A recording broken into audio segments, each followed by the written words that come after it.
उसके साथ रहने लगते हैं। वहीं जब चोर गुफा में आते हैं और कासिम की लाश नहीं देखते तो समझ जाते हैं कि खजाने का राज किसी और को भी पता है।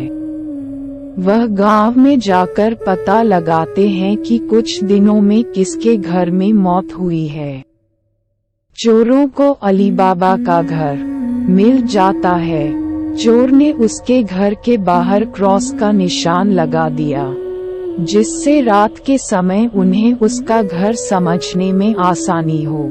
वहीं अली बाबा ने जब अपने घर के बाहर क्रॉस का निशान देखा तो वह समझ गया कि चोरों ने घर का पता लगा लिया है।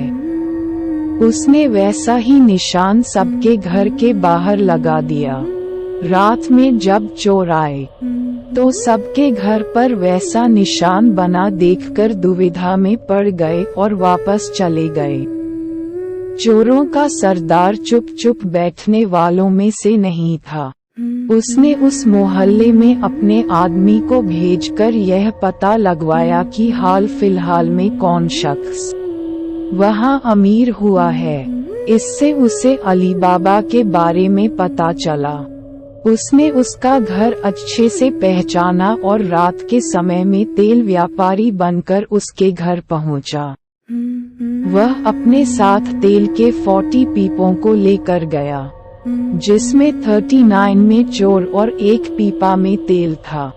उसने सोचा कि रात में जब सब सो जाएंगे तो वो सब मिलकर अली बाबा को मार देंगे।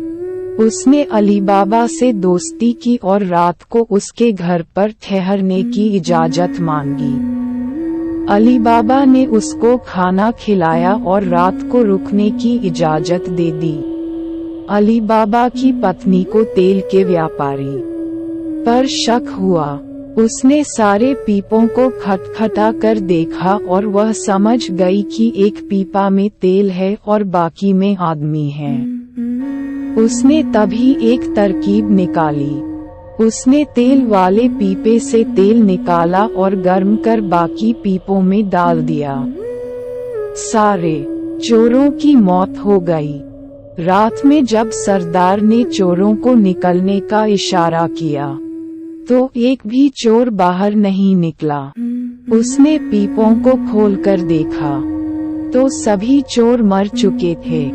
ये देखकर वह इतना डर गया कि अपनी जान को बचाने के लिए वह तुरंत वहां से भाग गया। सुबह अली बाबा की पत्नी ने ये सारी बात अली बाबा को बताई, जिसे जानकर वह बहुत खुश हुआ। अब उन 40 चोरों के सारे खजाने का अकेला मालिक अली बाबा था। वह देश का सबसे अमीर शख्स बन गया था और खुशी खुशी अपनी बीवी बच्चों के साथ रहने लगा। कहानी से सीख: लालच मनुष्य का दुश्मन है। लालच करने से सब काम खराब हो जाते हैं, इसलिए कभी भी लालच नहीं करना चाहिए।